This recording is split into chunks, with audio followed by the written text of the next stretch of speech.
ಶ್ರೀಗುರುಭ್ಯೋ ನಮಃ.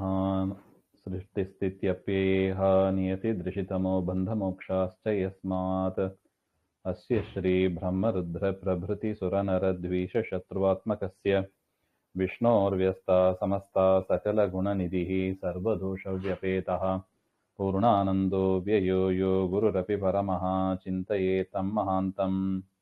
ಜನ್ಮಾದ್ಯಸ್ಯ ಯತೋನ್ಮಯಾದಿತರತಶ್ಚಾರ್ಥೇಷ್ವಭಿಜ್ಞಸ್ವರಾಟ್ तेने ब्रह्महृदाय आदिकवये मुह्यन्ति यं सूरयः तेजो वारिमृदां यथा विनिमयो यत्र त्रिसर्गो मृषा धाम्ना स्वेन सदा निरस्तकुहकं सत्यं परं धीमहि.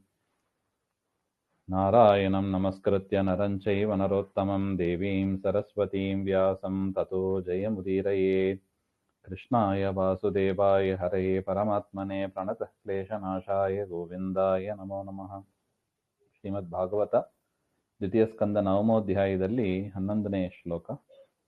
ಶ್ಯಾಮಾವದಾತ ಶತಪತ್ರಲೋಚನಾಃ ಪಿಶಂಕವಸ್ತ್ರಾ ಸುರುಚಃ ಸುಪೇಶಸಃ ಸರ್ವೇ ಚತುರ್ಬಾಹವ ಉನ್ಮಿಷನ್ಮಣಿಪ್ರವೇಕ ನಿಷ್ಕಾಭರಣಾ ಸುವರ್ಚಸಃ.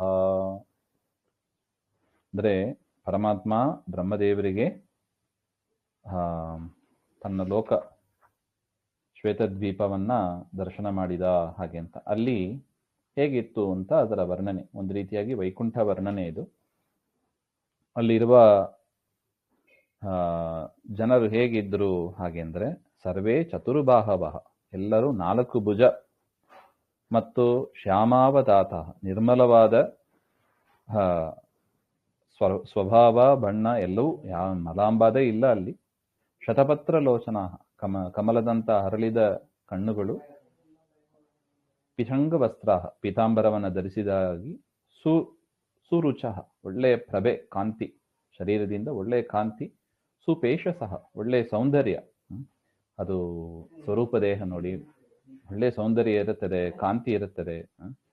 ಇಲ್ಲಿ ಈ ಸ್ಥೂಲ ಶರೀರ ಹೊಲಸು, ಹಿತ್ತಲ ಕಸಕ್ಕಿಂತ ಅತ್ತತ್ತ ಈ ಶರೀರ ಅಂತಾರೆ ದಾಸರು ನೋಡಿ. ಕಸನಾದ್ರೂ ಒಂದ್ ದಿವಸ ಇಟ್ಟಿರ್ತೀವಿ, ಪ್ರಾಣ ಹೋದ್ರೆ ಈ ಶರೀರವನ್ನ ಒಂದ್ ದಿವಸವೂ ಇಟ್ಟಿರೋದಿಲ್ಲ, 3 ತಾಸು ಅಷ್ಟೇ. ಆದ್ರೆ ಅಲ್ಲಿ ಹಾಗಿಲ್ಲ, ಅದು ಅಪ್ರಾಕೃತವಾದ ಶರೀರ ಅದು, ಅದರಿಂದ ತುಂಬಾ ಚೆನ್ನಾಗಿರುತ್ತದೆ. ಸರ್ವೇ ಚತುರ್ಬಾಹವ ಉನ್ಮಿಷನ್ ಮಣಿಪ್ರವೇಕ ನಿಷ್ಕಾಭರಣಾ, ಅನೇಕವಾದ ಪ್ರಕಾಶದಿಂದ ಕೂಡಿದ ರತ್ನ ಶ್ರೇಷ್ಠವಾದ ರತ್ನಗಳು, ಮತ್ತು ಬಂಗಾರದಿಂದ ನಿರ್ಮಿತವಾದ ಆಭರಣಗಳು, ಇದನ್ನೆಲ್ಲ ಧರಿಸಿದವರಾಗಿ, ಅಂತಹ ಹಾರಗಳನ್ನು ಧರಿಸಿದವರಾಗಿ, ಕಾಂತಿಯುಕ್ತರಾಗಿ ಅಲ್ಲಿ ಇದ್ದದ್ದನ್ನ ಬ್ರಹ್ಮದೇವರು ಕಂಡ್ರು. ಇಲ್ಲಿ ಅಲ್ಲೂ ಜಡ ಪದಾರ್ಥ ಇದೆ ನೋಡಿ, ರತ್ನ, ವಸ್ತ್ರ, ಅದೆಲ್ಲವೂ ಕೂಡ ಜಡ. ಅದು ಯಾವುದರಿಂದ ನಿರ್ಮಾಣವಾದದ್ದು ಹಾಗೆಂದ್ರೆ, ಅದನ್ನ ಶುದ್ಧ ಸತ್ವ ಅಂತ ಕರೀತಾರೆ. ಇಲ್ಲಿ ನಾವು ಇಲ್ಲೂ ಇರೋದು ಸತ್ವ ಇದೆ, ಆದರೆ ಎಂಥ ಸತ್ವ ಇದೆ? ರಜಸ್ಸು ತಮಸ್ಸಿಂದ ಮಿಶ್ರಿತವಾದ ಒಂದು ಸತ್ವ ಇಲ್ಲಿದೆ ಈ ಭೂಲೋಕದಲ್ಲಿ. ಆದರೆ ವೈಕುಂಠಾದಿ ಲೋಕದಲ್ಲಿ, ಮುಕ್ತ ಲೋಕದಲ್ಲಿ ಏನಿರುತ್ತದೆ? ಶುದ್ಧ ಸತ್ವ. ಅಂದ್ರೆ ಏನರ್ಥ? ಕಳಬೆರಿಕೆ ಇಲ್ಲ. ಯಾವುದರ ಕಳಬೆರಿಕೆ? ರಜೋಗುಣ ತಮೋಗುಣಗಳ ಕಳಬೆರಿಕೆ ಇಲ್ಲ ಅಂತ ಅದರ ಅಭಿಪ್ರಾಯ. ಪ್ರವಾಲ ವೈದೂರ್ಯ ಮೃಣಾಲವರ್ಚಸಾಂ ಪರಿಸ್ಫುರತ್ ಕುಂಡಲ ಮೌಲಿಮಾಲಿನಾಂ ಭ್ರಾಜಿಷ್ಣುಭಿರ್ಯ ಪರಿತೋ ವಿರಾಜತೆ ಲಸದ್ವಿಮಾನ ಬಲಿಭಿರ್ಮಹಾತ್ಮನಾಂ ವಿದ್ಯೋತಮಾನ ಪ್ರಮದೋತ್ತಮಾಭಿಃ ಸವಿದ್ಯುತ್ ಭ್ರಾವಲಿ ವಲಿಭಿರ್ ಯಥಾ ನಭಃ. ಅಷ್ಟು ಮಾತ್ರ ಅಲ್ಲ, ಅಲ್ಲಿ ವಿಮಾನದಲ್ಲಿ ಸ್ತ್ರೀಯರ ಜೊತೆಗೆ ವಿಹಾರವನ್ನ ಮಾಡ್ತಾ ಇರ್ತಾರಂತೆ. ಕುಂಡಲ, ಕಿರೀಟ, ಮಾಲೆಗಳನ್ನೆಲ್ಲ ಧರಿಸಿದವರಾಗಿ ಉಳಿಯುತ್ತಿರುವ ವಿಮಾನದಲ್ಲಿ ಅವರೆಲ್ಲರೂ ಕೂಡ ತಮ್ಮ ತಮ್ಮ ಮಡದಿಯರ ಜೊತೆಗೆ ಶೋಭಿಸ್ತಾ ಇರ್ತಾರೆ ಹಾಗೆ ಅಂತ. ಅದು ಹೇಗಿತ್ತು ಹಾಗೆಂದ್ರೆ, ವಿದ್ಯುತ್ ಭ್ರಾವಲಿಭಿರ್ ಯಥಾ ನಭಃ, ಆಕಾಶದ ಮಧ್ಯದಲ್ಲಿ ಮೋಡದ ಮಧ್ಯದಲ್ಲಿ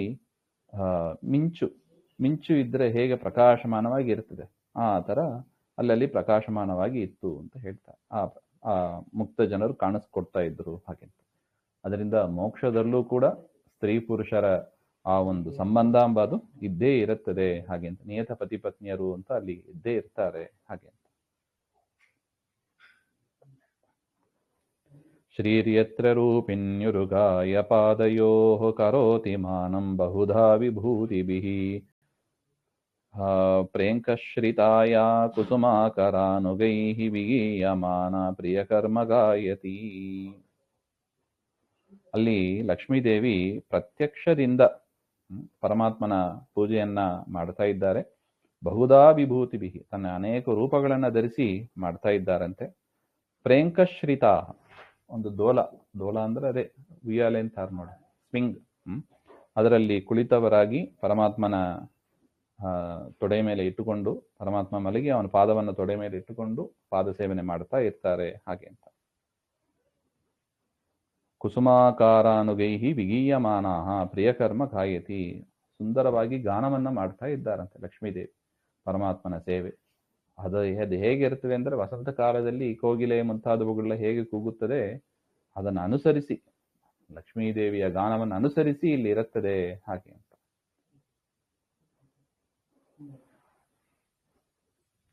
ದದರ್ಶ ತತ್ರ ಅಖಿಲ ಸಾತ್ವತಾಂ ಪತಿಂ ಶ್ರಿಯಃ ಪತಿಂ ಯಜ್ಞಪತಿಂ ಜಗತ್ಪತಿಂ ಸುನಂದನಂದ ಪ್ರಬಲಾರ್ಹಣಾದಿಭಿಃ ಸ್ವಪಾರ್ಷದ ಮುಖ್ಯೈ ಪರಿಸೇವಿತಂ ವಿಭುಂ. ಆ ಲೋಕದಲ್ಲಿ ಅಂತಹ ಅದ್ಭುತವಾದ ಲೋಕವನ್ನ ಬ್ರಹ್ಮದೇವರು ನೋಡ್ತಾರೆ. ತತ್ರ ಅಖಿಲ ಸಾತ್ವತಾಂ ಪತಿ, ಮುಕ್ತರ ಪತಿಯಾದ, ಮುಕ್ತರಿಗೆ ಒಡೆಯನಾದ, ಲಕ್ಷ್ಮೀಪತಿಯಾದ, ಯಜ್ಞಪತಿಯಾದ, ಜಗತ್ಪತಿಯನ್ನು ಕೂಡ ಕಂಡ್ರು ಹಾಗೆ ಅಂತ. ಇಲ್ಲಿ ತನಕ ನಾವು ನೋಡಿದ್ದು ಮುಕ್ತರನ್ನ ನೋಡಿದ್ದೀವಿ. ತದನಂತರ ಲಕ್ಷ್ಮೀದೇವಿಯ, ಮುಕ್ತರು ಅಂದ್ರೆ ಬ್ರಹ್ಮಾದಿಗಳು, ಎಲ್ಲ ಜೀವರು, ಯೋಗ್ಯರಾದ ಎಲ್ಲ ಜೀವರು ಬಂದರು, ಲಕ್ಷ್ಮೀದೇವಿ ಹೇಳಿದರು. ತದನಂತರ ಪರಮಾತ್ಮನ ವಿಚಾರವನ್ನು ಹೇಳ್ತಾ ಇದ್ದಾರೆ. ಅಲ್ಲಿ ಪರಮಾತ್ಮನನ್ನು ಕಂಡ್ರು, ಶ್ರೇಯಸ್ಪತಿಯಾದ, ಯಜ್ಞಪತಿಯಾದ, ಜಗತ್ಪತಿಯನ್ನು ಕೂಡ ಬ್ರಹ್ಮದೇವರು ಕಂಡ್ರು ಅಂತ ಗೊತ್ತು. ಅವ್ರು ಹೇಗಿದ್ದ, ಪರಮಾತ್ಮ ಹೇಗಿದ್ದ ಹಾಗೆ ಅಂದರೆ, ಸುನಂದನಂದ ಪ್ರಬಲಾರ್ಹಣಾದಿಭಿ, ನಂದ ಸುನಂದ ಅಂತ ಅವರ ಪಾರ್ಷದರು, ಜೈ ವಿಜಯರಂತೆ ಅವರು ಒಂದು ಪಾರ್ಷದರು, ಅವರಿಂದ ಸೇವಿಸಲ್ಪಟ್ಟವನಾಗಿ ಸ್ವಪಾರ್ಷದ ಮುಖ್ಯೈಹಿ ಪರಿಸೇವಿತಂ, ಸೇವೆ ಮಾಡುತ್ತಾ ಇರತಕ್ಕ ಪರಮಾತ್ಮನನ್ನ ಕಂಡ್ರು ಹಾಗೆ ಅಂತ. ಇಲ್ಲಿ ಆಚಾರ್ಯರು ಗರುಡ ಪುರಾಣದ ಆಧಾರವನ್ನ ತೋರಿಸಿ ಹೇಳ್ತಾರೆ, ಮುಕ್ತೈಹಿ ಸ್ವಪಾರ್ಷದೈಹಿ ಪೂರ್ವೈಹಿ ಬ್ರಹ್ಮಾದ್ಯೈಶ್ಚೈವ ಸಂಯುತಂ. ಮುಕ್ತರಾದ ಜಯ ವಿಜಯರು, ನಂದ ಸುನಂದ ಇವರೇ ಮೊದಲಾದವರು, ಇನ್ನು ಮುಕ್ತರಾದ ಬ್ರಹ್ಮದೇವರು ಅವರೆಲ್ಲರೂ ಕೂಡ ಪರಮಾತ್ಮನನ್ನ ಅಲ್ಲಿಯೂ ಕೂಡ ಸೇವೆ ಮಾಡ್ತಾ ಇದ್ರು. ಅಂದ್ರೆ ಕೆಲವರ ಸಿದ್ಧಾಂತ ಇದೆ ನೋಡಿ, ಇದು ಯಾತಕ್ಕೆ ನಾವು ತಿಳಿಬೇಕು ಅಂದ್ರೆ, ಮೋಕ್ಷ ಹೊಂದಿದ ಮೇಲೆ ನಾನು ದೇವರು ಒಂದಾಗಬಾರ್ದಾ ಅಂತ. ಈ ಒಂದಾಗೋದಂಬ ಅದು ಹುಚ್ಚು ಬಿಡೋದೇ ಇಲ್ಲ ನಮ್ಮ ಸಂಸಾರದಲ್ಲಿ. ನಾನು ದೇವರು ಒಂದು ಅಂತ ಯಾಕೆ ಆಗಬಾರದು, ನಾನೇ ದೇವರು ಯಾಕೆ ಆಗಬಾರದು? ಸರಿ, ಇಲ್ಲಿ ಸಂಸಾರ ಅವಸ್ಥೆಯಲ್ಲಿ ಬೇಡ, ಮೋಕ್ಷವನ್ನ ಪಡೆದ ಮೇಲೆ ನಾನು ದೇವರು ಒಂದಾಗಬಹುದಲ್ಲ. ಹಾಗೆಂದ್ರೆ ಮೋಕ್ಷದಲ್ಲೂ ಕೂಡ ದೇವರ ಜೊತೆಗೆ ಸಮಾನ ಅಂತ ಆಗ್ಲಿ, ದೇವರ ಐಕ್ಯ ಆಗಲಿ, ಅದು ಸಾಧ್ಯನೇ ಇಲ್ಲ ಅಂತ. ಅದು ಪ್ರಮಾಣದಲ್ಲಿ ಎಲ್ಲೂ ಇಲ್ಲ ನೋಡಿ. ಭಾಗವತ ಎಷ್ಟು ಚೆನ್ನಾಗಿ ಹೇಳ್ತಾ ಇದ್ದು ನೋಡಿ. ಬ್ರಹ್ಮದೇವರು ತಾವು ಮುಕ್ತರನ್ನ ಕಾಣ್ತಾರೆ, ಪರಮಾತ್ಮನ ದಯೆಯಿಂದ ಕಾಣ್ತಾರೆ. ಅವ್ರು ಹೇಗಿದ್ರು ಹಾಗೆ ಅಂದ್ರೆ, ಮುಕ್ತರಾದ ಬ್ರಹ್ಮರಿಂದ, ನಂದ ಸನಂದನ ಮೊದಲಾದ ಪಾರ್ಷದರಿಂದ ಸೇವಿತರಾಗಿ ಇದ್ರು ಹಾಗೆ ಅಂದ್ರೆ ಏನಾಯ್ತು, ಮೋಕ್ಷವನ್ನ ಪಡೆದ ಮೇಲೂ ಕೂಡ ಬ್ರಹ್ಮದೇವರಾಗಿಯೇ ಇರ್ತಾರೆ ಹೊರತು ಪರಮಾತ್ಮ ಆಗೋದಿಲ್ಲ ಅವರು ಹಾಗೆ. ನಂದ ಸನಂದನರೆಲ್ಲ ತಮ್ಮ ತಮ್ಮ ಸೇವೆಯನ್ನ ಅಲ್ಲೂ ಮುಂದುವರಿಸ್ತಾ ಇರ್ತಾರೆ.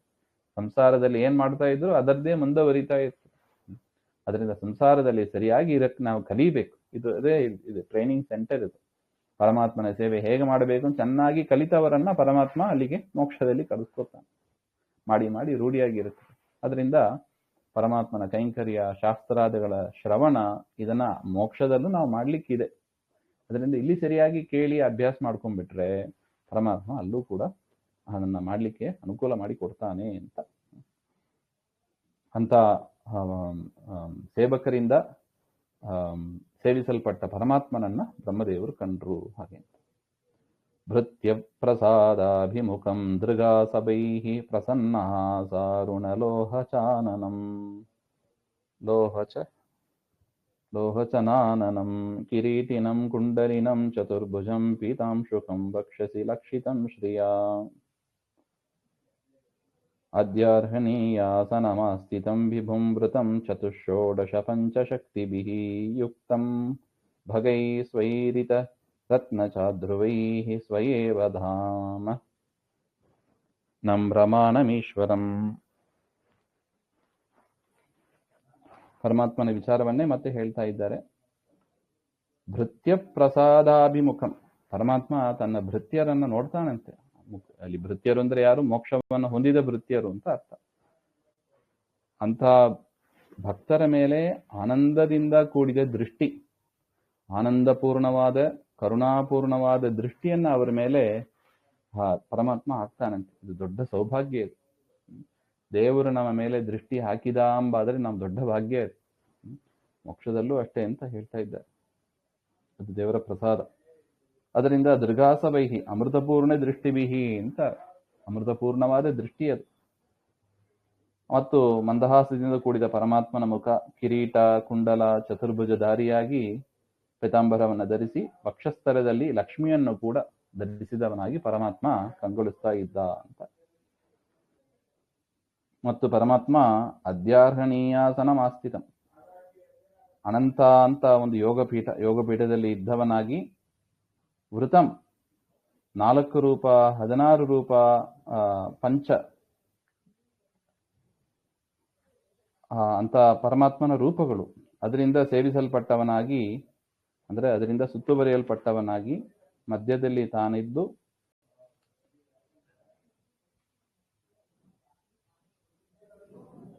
ಯುಕ್ತಂ ಭಗೈಹಿ ಸ್ವೈರಿತ ರತ್ನಚಾಧ್ರುವೈಹಿ ಸ್ವಯೇವ ಧಾಮನ್ ರಮಮಾಣಂ ಈಶ್ವರಂ. ಹಾಗೆ ಅಂತ ಅಲ್ಲೇ ಪರಮಾತ್ಮ ಸಂತೋಷ ಪಡ್ತಾ ಇದ್ದ. ಅಂದ್ರೆ ತನ್ನ ರೂಪ, ಅದೆಲ್ಲವೂ ಸುತ್ತುವರೆದ ರೂಪ ಅಂದ್ರೆ ಯಾವ್ದದು? ತನ್ನದೇ ರೂಪ. ಹಾಗೆ ಅಂದ್ರೆ ತಾನೇ ಪೂಜ್ಯ, ತಾನೇ ಪೂಜಕ. ಅದು ದೇವರದ್ದು ವಿಚಾರ. ಅದು ಯಾವ್ದದು? 4, 16, 5 ಅಂತ ರೂಪಗಳು ಯಾವುದು? ಹಾಗೆ ಅಂದ್ರೆ ವ್ಯಾಖ್ಯಾನದಲ್ಲಿ ತಿಳಿಸಿಕೊಡ್ತಾ ಇದ್ದಾರೆ. ಇಚ್ಛಾ ಜ್ಞಾನ ಕ್ರಿಯಾ ಸತ್ಯಂ ಅಂತ ಇಚ್ಛಾದಿ 4 ರೂಪಗಳು.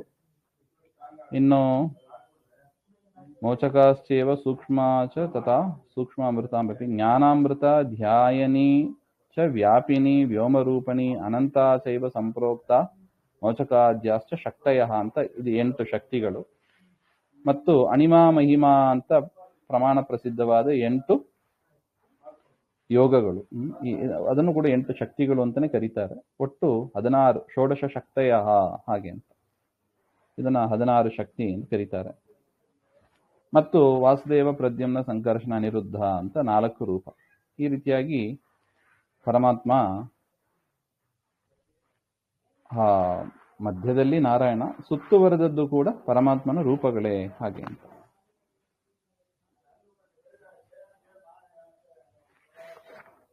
ಈ ರೀತಿಯಾಗಿ ರಮಮಾಣಂ ಈಶ್ವರಂ, ಸ್ವರಮಣ ಸ್ವಾಮಿ ಅಂತ ಪರಮಾತ್ಮನನ್ನ ಬ್ರಹ್ಮದೇವರು ಕಂಡ್ರು ಅಂತ ಅಲ್ಲಿಗೆ ಅನ್ವಯ.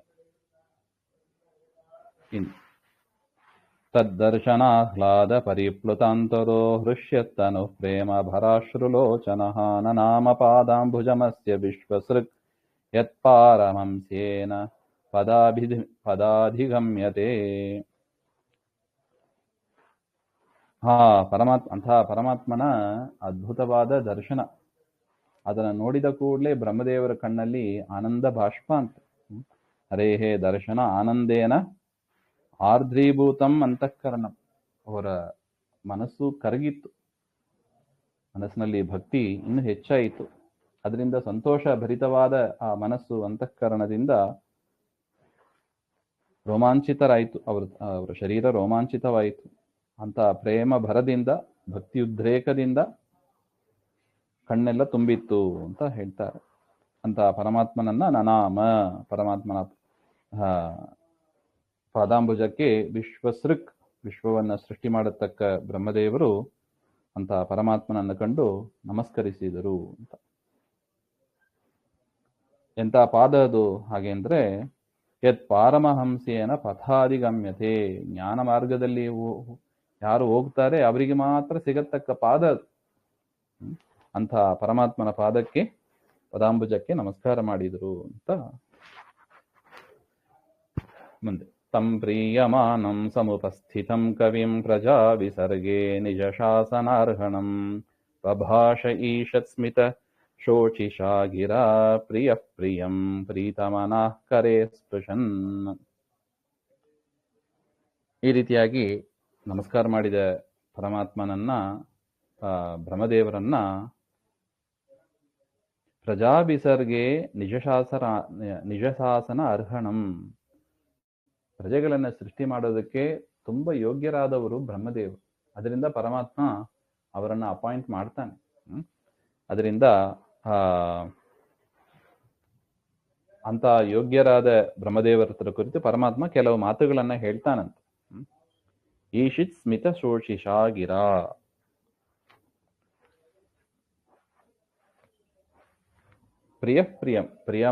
ಪ್ರಿಯವಾದವರಲ್ಲಿ ಅತಿ ಪ್ರಿಯರಾದವರು ಅಂದ್ರೆ ಬ್ರಹ್ಮದೇವರು. ಪ್ರೀತಮನಃ, ಸಂತೋಷಯುಕ್ತವಾದ ಮನಸ್ಸಿನಿಂದ ಕರೆ ಸ್ಪೃಶನ್, ಬ್ರಹ್ಮದೇವರನ ಕೈಯನ್ನು ಹಿಡ್ಕೊಂಡು, ಎಷ್ಟು ಪ್ರೀತಿ ನೋಡಿ ಪರಮಾತ್ಮನಿಗೆ.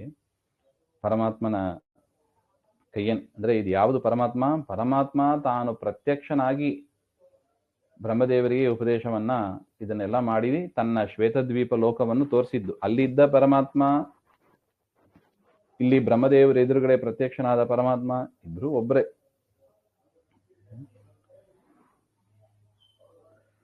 ಇಲ್ಲಿ ಬ್ರಹ್ಮದೇವರ ಎದುರುಗಡೆ ಪ್ರತ್ಯಕ್ಷನಾದ ಪರಮಾತ್ಮ ಹೇಳ್ತಾ ಇರುವ ಮಾತಿದು. ತನ್ನ ಲೋಕವನ್ನು ತೋರಿಸಿ, ಆ ಲೋಕದಲ್ಲಿ ಮುಕ್ತರನ್ನು, ಲಕ್ಷ್ಮೀದೇವಿಯನ್ನು, ಪರಮಾತ್ಮನನ್ನು ತೋರಿಸಿ ಬ್ರಹ್ಮದೇವರು ಪುಳಕಾಂಕಿತರಾಗಿ ನಮಸ್ಕಾರ ಮಾಡಿದಾಗ ಪರಮಾತ್ಮನಿಗೆ, ಪರಮಾತ್ಮ ಅವರ ಕೈಯನ್ನು ಹಿಡಿದು ಕೆಲವು ಮಾತುಗಳನ್ನು ಹೇಳಿದ. ಏನ್ ಹೇಳಿದ ಪರಮಾತ್ಮ ಹಾಗೆಂದ್ರೆ, ತ್ವಯಾಹಂ ತೋಷಿತ ಸಮ್ಯಕ್ ವೇದಗರ್ಭ ಸಿಸೃಕ್ಷಯ ಚಿರಂ ಭೃತೇನ ತಪಸಾ ದುಸ್ತೋಷ ಕುಟಯೋಗಿನಾಂ. ತ್ವಯಾಹಂ ತೋಷಿತಃ, ಬ್ರಹ್ಮದೇವರು ತಪಸ್ಸು ಮಾಡಿದ್ರು. ತಪ ಅಂತ ಅಕ್ಷರ ಕೇಳಿತ್ತು, 2 ಅಕ್ಷರ ಕೇಳಿತ್ತು. ಅದನ್ನು ಕೇಳಿ ತಪಸ್ಸು ಮಾಡ್ತಾ ಇದ್ರು. ತಪಸ್ಸಿಗೆ ಪ್ರತ್ಯಕ್ಷನಾಗಿ ಪರಮಾತ್ಮ ಬಂದು ಸೃಷ್ಟಿ ಮಾಡು ಅಂತ ಹೇಳಿದ. ಆಗಲೇ ತನ್ನ ರೂಪವನ್ನು ಕೂಡ ತೋರಿಸಿದ್ದು, ತನ್ನ ಲೋಕವನ್ನು, ರೂಪವನ್ನು ತೋರಿಸಿದ್ದು. ತ್ವಯಾಹಂ ತೋಷಿತ, ಆಗ ಪರಮಾತ್ಮ ಹೇಳುವ ಮಾತು, ನಿನ್ನ ತಪಸ್ಸಿನಿಂದ ನಾನು ಭಾರಿ ಸಂತುಷ್ಟನಾಗಿದ್ದೇನೆ.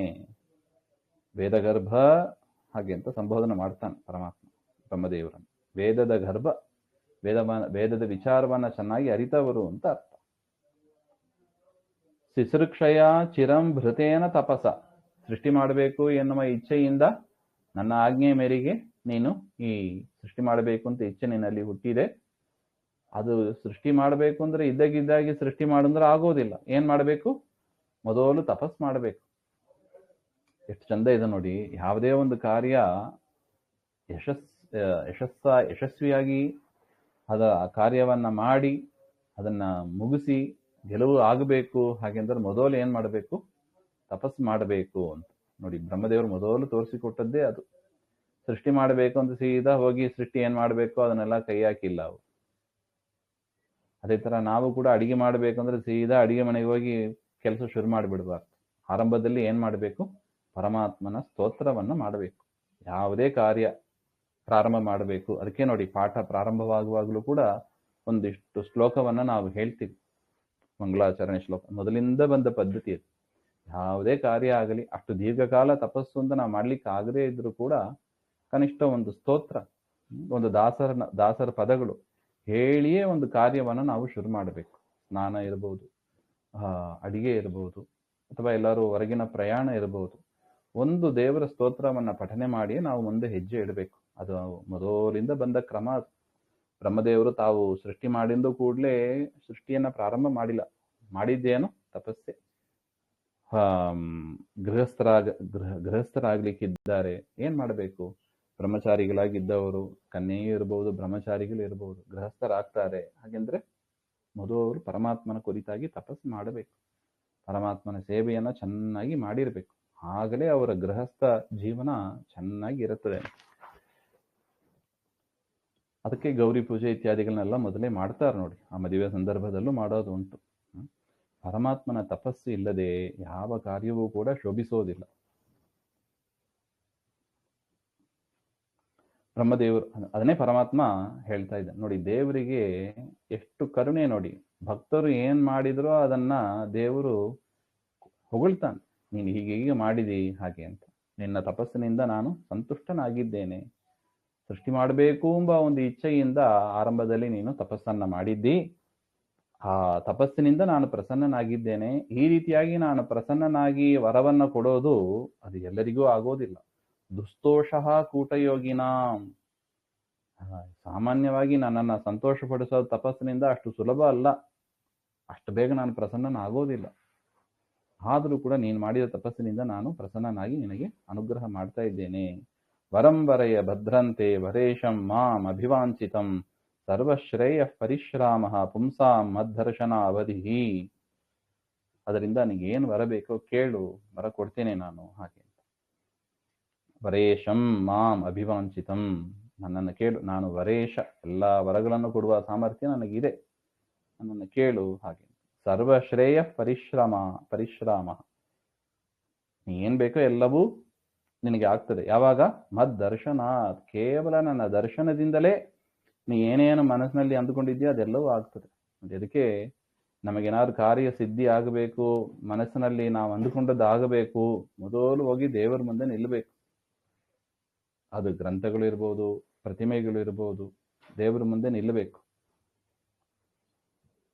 ಯಾಕೆ? ಪರಮಾತ್ಮನ ದರ್ಶನದಿಂದಲೇ, ಹರಿಕತೆ ಕೇಳುವುದರಿಂದಲೇ ನಮ್ಮ ಪಾಲಿಗೆ ನಮ್ಮ ಇಷ್ಟಾರ್ಥ ಎಲ್ಲ ಪೂರ್ಣ ಆಗಿಬಿಡುತ್ತದೆ.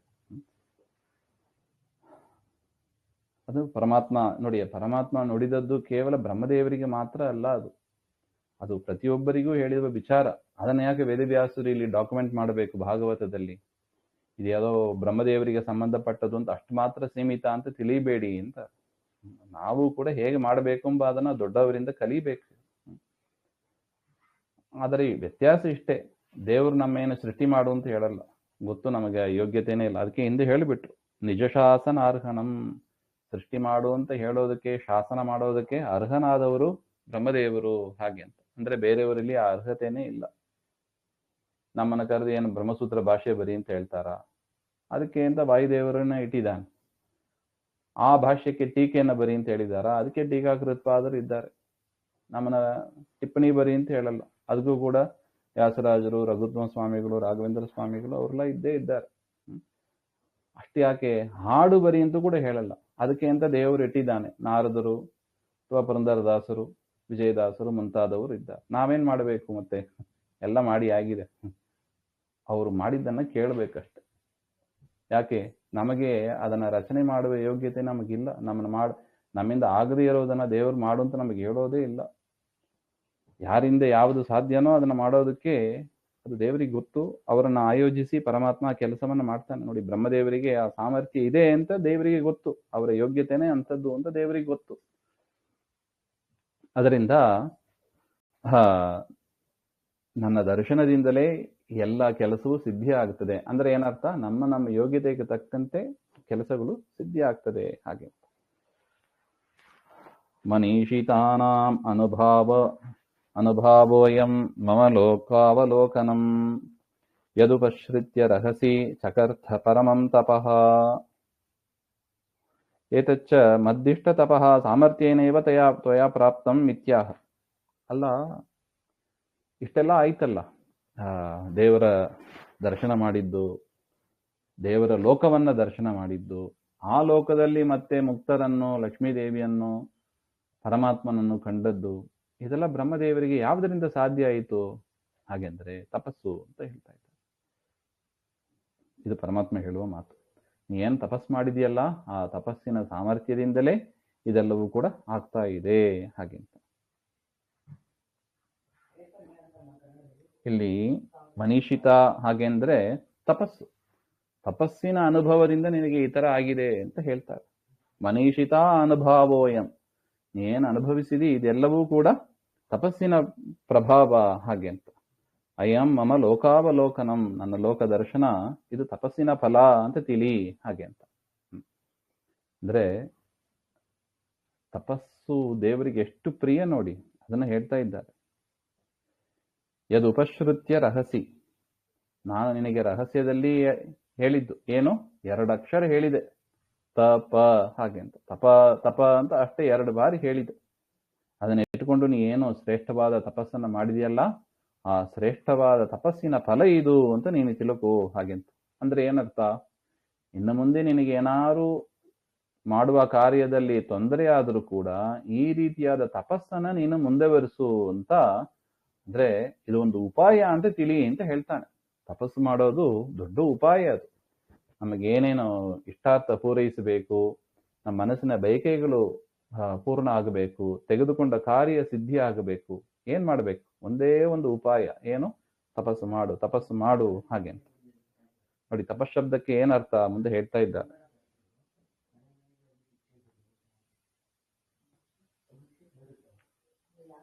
ಪ್ರತ್ಯಾದಿಷ್ಟಂ ಮಯಾ ತತ್ರ ತ್ವಯಿ ಕರ್ಮ ವಿಮೋಹಿತೆ ತಪೋ ಮೇ ಹೃದಯಂ ಸಾಕ್ಷಾತ್ ಆತ್ಮಾಹಂ ತಪಸೋ ನಘ. ಪ್ರತ್ಯಾದಿಷ್ಟಂ ಮಯ, ನಾನು ನಿನಗೆ ಆದೇಶ ಮಾಡಿದ ತಪಸ್ ಮಾಡು ಅಂತ. ತತ್ರ ತ್ವಯಿ ಕರ್ಮ ವಿಮೋಹಿತೆ, ನಿನಗೇನಾಯಿತು, ನಿನಗೆ ಮೋಹ ಇತ್ತು. ಅದು ಕೂಡ ಒಂದು ಬ್ರಹ್ಮದೇವರು ಪ್ರದರ್ಶನ ಮಾಡಿದ್ದೆ, ಬ್ರಹ್ಮದೇವರಿಗೆ ಗೊತ್ತಿಲ್ಲ ಅಂತ ಅಲ್ಲ. ಅಂದರೆ ಇದು ಮಾಡಬೇಕು ಅದು ಮಾಡಬೇಕು ಅಂತ ನಮಗೆ ಕೆಲವೊಮ್ಮೆ ಗೊಂದಲ ಆಗಿಬಿಡುತ್ತದೆ. ಇದಮಿದಂ ಕಾರ್ಯಂ ಇತಿ ಜ್ಞಾನರಹಿತೆ ಸತಿ ಅಂತ ಯಾದವಾರ್ಯರು ಬರೀತಾರೆ. ಏನ್ ಮಾಡಬೇಕು ಏನ್ ಮಾಡಬಾರದು ಅಂತ ನಮಗೆ ಜ್ಞಾನ ಇಲ್ಲದೆ ಹೋದಾಗ ಹಾಗೆ ಏನ್ ಮಾಡು, ತಪಸ್ಸನ್ನ ಮಾಡು. ತಪೋಮೇ ಹೃದಯಂ ಸಾಕ್ಷಾತ್, ನನಗೆ ತಪಸ್ಸು ಅಂದ್ರೆ ಅತೀ ಪ್ರಿಯವಾದದ್ದು. ಹಿಂದೆ ಭಗವದ್ಗೀತೆಯಲ್ಲಿ ಯಜ್ಞ ಅಂತ ಹೇಳಿದ, ಇಲ್ಲಿ ತಪಸ್ಸು ಅಂತ ಹೇಳ್ತಾ ಇದ್ದಾನೆ. ಯಜ್ಞ ತಪಸ್ಸು, ಪರಮಾತ್ಮನ ಆರಾಧನೆ, ಪರಮಾತ್ಮನ ವಿಚಾರ, ಜ್ಞಾನ ಯಜ್ಞ. ತಪಸ್ಸು ಅಂದ್ರೆ ಆಲೋಚನೆ, ತಪಸ್ಸು ಅಂದ್ರೆ ಜ್ಞಾನ ಯಜ್ಞ. ತಪಸ್ಸು ಅಂದ್ರೆ ಏನು, ಆಲಸ್ಯಾದಿ ದೋಷರಹಿತಂ ಅಂತ ಬರೀತಾರೆ. ತಪಸ್ಸು ಅಂದ್ರೆ ಏನು, ಮೆಡಿಟೇಷನ್ ಆಚಾರ್ಯ ತಪಸ್ಸು. ಅದೇ ಅದೇ ಕಾಡಿಗೆ ಹೋಗಿ ಕಣ್ಣು ಮುಚ್ಚಿ ಕೂಡೋದು ಅಂತ ಅಷ್ಟೇ ಅರ್ಥ, ಸೀಮಿತ ಅರ್ಥ ಅಲ್ಲ ಅದು. ದೇವರ ಜ್ಞಾನ. ತಪಸ್ಸು ಅಂದ್ರೆ ಆಲೋಚನೆ, ತಪ ಆಲೋಚನೆ ಅಂತಾರೆ. ಆ ಒಂದು ಅರ್ಥವೂ ಇದೆ. ತಪ ಕಾಯಕ್ಲೇಶೆ ಹಾಗೆಂತ. ಏಕಾದಶಿ ಮಾಡೋದು ಒಂದು ತಪಸ್ಸು, ಧನುರ್ಮಾಸ ಪೂಜೆ ಮಾಡೋದು ಒಂದು ತಪಸ್ಸು, ಪಾಠ ಪ್ರವಚನ ಮಾಡೋದು ಅದು ಒಂದು ತಪಸ್ಸು. ತಪ ಆಲೋಚನೆ ಅಂತ. ತಪ ಅಂದ್ರೆ ಆಲೋಚನೆ ಮಾಡ್ತಾ ಇರೋದು, ದೇವರನ್ನು ಕುರಿತಾದ ಒಂದು ಚಿಂತನೆಯಲ್ಲೇ ಇರೋದು. ಅದಕ್ಕೆ ಹೇಳಿದ್ದು ತಪಸ್ಸು ಅಂದ್ರೆ ಏನೋ ಕಣ್ಣು ಮುಚ್ಚಿ ಪ್ರಾಣಾಯಾಮ ಮಾಡೋದು ಅಂತ ಅರ್ಥ ಅಲ್ಲ. ತಪ ಆಲೋಚನೆ, ಪರಮಾತ್ಮನ ಮಂತ್ರಗಳನ್ನ ಮತ್ತೆ ಮತ್ತೆ ಚಿಂತನೆ ಮಾಡ್ತಾ ಇರೋದು. ಆ ಮಂತ್ರಕ್ಕೆ ಅರ್ಥ ಗೊತ್ತಿರಬೇಕು. ಆಗ ಏನಾಗ್ತದೆ, ಪರಮಾತ್ಮನ ನೆನಪು ಬರ್ತದೆ. ಪರಮಾತ್ಮನನ್ನು ಮರೆತು ನಾವೇನೇ ಮೆಡಿಟೇಷನ್ ಮಾಡಿದ್ರು ಕೂಡ ತಪಸ್ಸು ಆಗೋದಿಲ್ಲ. ಮೆಡಿಟೇಷನ್ ಬೇಕಾದ್ರೆ ಹೇಳ್ಕೋಬಹುದಷ್ಟೇ, ಆದರೆ ತಪಸ್ಸು ಅಂತ ಆಗಬೇಕು ಅಂದ್ರೆ ಪರಮಾತ್ಮನ ಒಂದು ಸಂಬಂಧ ಆಗಬೇಕು. ಯಾಕೆ, ಆ ತಪಸ್ಸಿನ ಫಲವನ್ನು ಕೊಡುವವ ಪರಮಾತ್ಮನೇ. ಅವನನ್ನೇ ಮರೆತು ತಪಸ್ಸು ಮಾಡಿದ್ರೆ ಅವನು ಯಾಕೆ ಫಲ ಕೊಡ್ತಾನೆ, ಕೊಡೋದಿಲ್ಲ. ಅದರಿಂದ ತಪಸ್ಸು ಅಂದರೆ ಏನು, ಆಲಸ್ಯಾದಿ ದೋಷರಹಿತಂ. ಈಗ ತಪಸ್ಸು ಮಾಡಿಲ್ಲ ಅಂತ ಇಟ್ಟುಕೊಳ್ಳಿ, ಅವ್ರು ಹೇಗಿರ್ತಾರೆ, ಸುಮ್ಮನೆ ಒಂದೇ ಕಡೆ ಕೂತಿರ್ತಾರೆ, ಮಲಗಿರ್ತಾರೆ, ಊಟ ಮಾಡ್ತಾರೆ, ಇಷ್ಟೇ ಮಾಡ್ಕೊಂಡು ಹೋಗಿರ್ತಾರೆ ಅಷ್ಟೆ. ಆಲಸ್ಯ, ಇನ್ನೇನು ಮಾಡೋದಿಲ್ಲ. ಊಟಕ್ಕೆ ಎಷ್ಟು ಬೇಕೋ ಅಷ್ಟು ಮಾಡೋದು, ಮುಗಿಸ್ಬಿಡೋದು, ಅಷ್ಟು. ಮಿಕ್ಕಿದೆಲ್ಲ ಆಲಸ್ಯ. ಅದಕ್ಕೆ ನೋಡಿ ಆಫೀಸ್ ಎಷ್ಟು ಚೆನ್ನಾಗಿದೆ ನೋಡಿ, ನಂದು ಈ ಆಫೀಸ್ ಸಿಸ್ಟಮ್ಮು. ದಿವಸ 5 ವೀಕ್ಲಿ 5 days ಹೋಗ್ತಾರೆ. ಶನಿವಾರ ಭಾನುವಾರ ರಜೆ ಅಂತ ಇಟ್ಕೊಳ್ಳಿ, ಏನ್ ಮಾಡ್ತಾರೆ, ಆಲಸ್ಯ. ತಿಂದ್ಕೊಂಡು ಮಲ್ಕೊಂಡು ಟಿವಿ ನೋಡ್ಕೊಂಡು ಆಲಸ್ಯದಿಂದ ಕೂತಿರ್ತೀವಿ ಅಷ್ಟೆ. ಅದನ್ನೇ ನಾವು ಕಾಣೋದು. ಯಾಕೆ, ಮಿಕ್ಕಿದ 5 ದಿವಸ ಅದು ಹೇಳ್ಕೊಳ್ಳೋದು ಬೇರೆ. 5 ದಿವಸ ಕಷ್ಟಪಟ್ಟು ಮಾಡಿದ್ದೀವಿ, ಅದರಿಂದ 2 ದಿವಸ ರೆಸ್ಟ್ ಅಂತ. 5 ದಿವಸ ಮಾಡಿದ್ದು ಯಾವುದಕ್ಕೆ, ಹೊಟ್ಟೆಗೆ ತಿನ್ನೋದಕ್ಕೆ ಅಷ್ಟೆ, ಇನ್ನೇನಿಲ್ಲ. ಮನೆಗೆ ಹೊಟ್ಟೆ ತುಂಬೋದಕ್ಕೆ ಇಷ್ಟೇ ಮಾಡಿದ್ವಿ. ಅದರಿಂದ ಹೇಗಿರಬೇಕು ಅಂದರೆ, ನಾವು ಟೆಸ್ಟ್ ಮಾಡ್ಕೋಬೇಕು. ಒಂದು ಟೈಮ್ ಫ್ರೀ ಸಿಕ್ತು, 1 ತಾಸು ನಮ್ಮ ಟೈಮ್ ಫ್ರೀ ಸಿಕ್ತು, ಏನು ಮಾಡ್ತೀವಿ ನಾವು? ಇದು ಮಾಡಬೇಕಾದ ನಿಜವಾದ ಪರೀಕ್ಷೆ. ಟೈಮ್ ಸಿಕ್ಕಿದಾಗ ನಮ್ಮ ಮನಸ್ಸು ಎಲ್ಲಿ ಹೋಗ್ತದೋ ಅಲ್ಲಿ ನಮಗೆ ಆಸಕ್ತಿ ಇದೆ ಅಂತ ಅರ್ಥ. ನಾವಲ್ಲಿ ವ್ಯಾಲ್ಯೂ ಇದೆ ಅಂತ ತಿಳ್ಕೊತೀವಿ ಅಂತ ಅರ್ಥ. ನಂಗೆ ಒಂದು ತಾಸು ಟೈಮ್ ಸಿಕ್ತು, 1 ಅವರ್ ಟೈಮ್ ಸಿಕ್ತು, ಮಲ್ಕೋತೀನಿ ಹಾಗೆಂತ ಹೇಳಿದರೆ ಅದೇ ಆಲಸ್ಯ ಬುದ್ಧಿ. ಅದು ಹಂಗೆ ಆಗಬಾರ್ದು ಅಂತ. 1 ತಾಸು ಟೈಮ್ ಸಿಗುತ್ತೆ, ಭಾಗವತ ಕೇಳೋಣ, ಪ್ರವಚನ ಕೇಳೋಣ, ಇದು ತಪಸ್ಸು ಅಂದರೆ ಇದು. ಯಾಕೆ ಅಂಥ ತಪಸ್ಸನ್ನು ನೀನು ಮಾಡಿದರೆ, ತಪಸ್ಸು ನನಗೆ ಅತಿ ಪ್ರಿಯವಾದದ್ದು ಅಂತಾನೆ ಪರಮಾತ್ಮ. ಅದರಿಂದ 1 ತಾಸು ಟೈಮ್ ಸಿಕ್ಕಿದ್ರು ಕೂಡ ವೇಸ್ಟ್ ಮಾಡಬೇಡಿ ಅಂತಾನೆ. ನನ್ನನ್ನು ಕುರಿತಾದ ಚಿಂತನೆಯನ್ನು ಹೇಗೆ ಮಾಡೋದು ಎಂಬ ಅದರಲ್ಲಿ ಮನಸ್ಸಾಕಿ, ನನ್ನಲ್ಲಿ ಮನಸ್ಸಾಕ್ಲಿಕ್ಕೆ ಅನುಕೂಲ ಆಗ್ತದೆ ಇದೆಲ್ಲ. ಆತ್ಮಾಹಂ ತಪಸೋನಗ ಅಂತ ಹೇಳ್ತಾನೆ. ಆ ರೀತಿಯಾಗಿ ತಪಸ್ ಮಾಡಿದರೆ ಏನಾಗ್ತದೆ? ಆತ್ಮ ಅಂತ ಬರೀತಾರೆ. ಆತ್ಮಾಹಂ, ಆತ್ಮ ಅಂದ್ರೆ ಏನರ್ಥ? ಆಪ್ಯಹ ಅಂತ ಬರೀತಾರೆ. ನನ್ನನ್ನು ಹೊಂದಲು ಯೋಗ್ಯವಾದದ್ದು ಅಂತ ಅರ್ಥ. ಈ ರೀತಿಯಾದ ತಪಸ್ಸನ್ನು ಮಾಡಿದರೆ ನನ್ನ ನೀನು ಹೊಂದುತ್ತೀಯಾ, ನನ್ನ ಹತ್ರ ಬರ್ತೀಯಾ, ಅಂದ್ರೆ ನನಗೆ ಬೇಕಾದವನಾಗ್ತೀಯಾ, ನನ್ನ ಭಕ್ತನಾಗ್ತೀಯಾ ಅಂತ ಅರ್ಥ. ಅದರಿಂದ ತಪಸ್ಸು ಎಂಬುದು, ತಪಸ್ಸು ಯಜ್ಞ ಕ್ಷಣ ಕ್ಷಣದಲ್ಲೂ ಮಾಡಬೇಕಾದ, ಬಿಡಬಾರದ ಒಂದು ಉಪಾಯ ಅದು. ದೇವರ ಹತ್ರ ಕರ್ಕೊಂಡೊಯ್ಯುವ ಒಂದು ಉಪಾಯ ಅದು. ಹಾಗೆ ಅಂತ ತಿಳಿ ಅಂತಾರೆ ಬ್ರಹ್ಮದೇವರಿಗೆ. ಎಷ್ಟು ಚೆನ್ನಾಗಿದೆ ನೋಡಿ, ದೇವರು ಎಷ್ಟು ಸೀಕ್ರೆಟ್ ರಿವೀಲ್ ಮಾಡ್ತಾ ಇದ್ದಾನೆ ಬ್ರಹ್ಮದೇವರಿಗೆ. ನಮಗೆ ಇದೆಲ್ಲ ಅರ್ಥನೇ ಆಗೋದಿಲ್ಲ, ಭಾಗವತ ಕೇಳಿದ್ರೇನೆ ಅರ್ಥ ಆಗೋದು ಈ ವಿಚಾರ ಎಲ್ಲ. ಅದರಿಂದ ನಮಗೇನಾದ್ರು ಕಷ್ಟ ಬಂತು, ಏನ್ ಮಾಡಬೇಕು ಗೊತ್ತಾಗಲ್ಲ, ಏನ್ ಮಾಡಬೇಕು? ಸರಿಯಾಗಿ ಹಿಡಿದು ಭಾಗವತಾದಿಗಳನ್ನ ಕೇಳ್ತಾ ಕೂಡಬೇಕು, ಅಥವಾ ಮಂತ್ರಗಳನ್ನ ಜಪ ಮಾಡಬೇಕು. ಗಾಯತ್ರಿ ಜಪ ಇರ್ಬೋದು ಪುರುಷರಾಗಿದ್ದ, ಅಥವಾ ಕೃಷ್ಣ ಮಂತ್ರ ಅಂತ ನಾವೇನು ಸ್ತ್ರೀಯರು ಜಪ ಮಾಡ್ತಾ ಇದ್ದಾರೆ, ಅದನ್ನ ಜಾಸ್ತಿ ಮಾಡ್ಕೋಬೇಕಷ್ಟೆ. ಇದು ದೇವರ ಸಂತೋಷಕ್ಕೆ ಕಾರಣ. ನಾವು ಕೃಷ್ಣ ಜಪ ಮಾಡಿದಾಗಲೂ ಕೂಡ ಕೃಷ್ಣ ಅಂದ್ರೆ ಏನು ಅಂತಾನೆ ಅರ್ಥ ಗೊತ್ತಿರೋಲ್ಲ, ಹಾಗೆ ಜಪ ಮಾಡಬಾರ್ದು. ಕೃಷ್ಣ ಅಂತ ಕೇಳಿದರೆ ದೇವರ ಒಂದು ಗುಣ ಚಿಂತನೆ ನಮ್ಮಲ್ಲಿ ಬರಬೇಕು. ಆ ರೀತಿಯಾಗಿ ಕೃಷ್ಣ ಮಂತ್ರ ಜಪವನ್ನು ನಾವು ಮಾಡಬೇಕು. ಹಾಗೆ ಅಂತ ಕೃಷ್ಣಾಯ ನಮಃ ಕೃಷ್ಣಾಯ ನಮಃ ಅಂತ ಬರೀ ಆ ಶಬ್ದಗಳ ಉಚ್ಚಾರಣೆ ಆದರೆ ಮನಸ್ಸು ಎಲ್ಲೋ ಇದ್ರೆ ಅದು ತಪಸ್ಸಂತ ಆಗೋದಿಲ್ಲ. ಅದು ಏನಂತ ಹೇಳಿ, ಅದು ಬರೀ ಮೆಡಿಟೇಷನ್ ಅಷ್ಟೇ ಆಗ್ತದೆ. ಅದು ಹಂಗಾಗಬಾರದು ಅಂತ. ಮನ ಮತ್ತೆ ಅಲ್ಲೇ ಹೋಗ್ಬೇಕು. ಮನವನಿತ್ತರೆ ತನ್ನ ನೀವನು. ಅರ್ಥ ಚಿಂತನೆ ಮಾಡಿದ್ರೆ ನೋಡಿ, ಯಾವಾಗ ನಾವು ಕೃಷ್ಣ ಶಬ್ದಕ್ಕೆ ಏನು ಅರ್ಥ ಅಂತ ಚಿಂತನೆ ಮಾಡ್ಕೊಂಡು ಹೋಗ್ತೀವಿ, ಆಗ ಮನಸ್ಸು ಇಲ್ಲಿಗೆ ಬರ್ತದೆ. ಯಾಕಂದ್ರೆ ಆಲೋಚನೆ ಮಾಡಬೇಕು ಅಂದ್ರೆ ಮನಸ್ಸು ಬೇರೆ ಕಡೆ ಇದ್ರೆ ಆಲೋಚನೆ ಆಗೋದಿಲ್ಲ. ಅದರಿಂದ ಅರ್ಥ ಚಿಂತನೆ ಮಾಡಿದಾಗ ಏನಾಗ್ತದೆ, ಆಟೋಮೆಟಿಕ್ ಆಗಿ ಮನಸ್ಸು ಈ ಶಬ್ದದ ಕಡೆ ಬರ್ತದೆ. ಇಲ್ಲದಿದ್ರೆ ಆಲೋಚನೆ ಮಾಡ್ಲಿಕ್ಕೆ ಆಗೋದಿಲ್ಲ. ಅದರಿಂದ ಮನಸ್ಸನ್ನ ದೇವರಲ್ಲಿ ಇಡೋದಕ್ಕೆ ಮುಖ್ಯ ಉಪಾಯ ಅಂದ್ರೆ ಯಾವುದು? ಆಲೋಚನೆ. ಹಾಗೆಂತ ಶಾಸ್ತ್ರಗಳ ವಿಚಾರ ಮಾಡ್ತಾ ಮಾಡ್ತಾ ಮಾಡ್ತಾ ಈ ಶಬ್ದಕ್ಕೆ ಈ ಅರ್ಥ, ಈ ಶಬ್ದಕ್ಕೆ ಈ ಅರ್ಥ, ಈ ಮಂತ್ರಕ್ಕೆ ಈ ಅರ್ಥ, ಹಾಗೆ ಅಂತ ಚಿಂತನೆ ಮಾಡ್ತಾ ಹೋದರೆ ಮನಸ್ಸು ಬೇರೆ ಕಡೆ ಹೋಗೋದಿಲ್ಲ ನೋಡಿ. ಶಾಂತವಾಗಿ ಇರುತ್ತದೆ ಮನಸ್ಸು.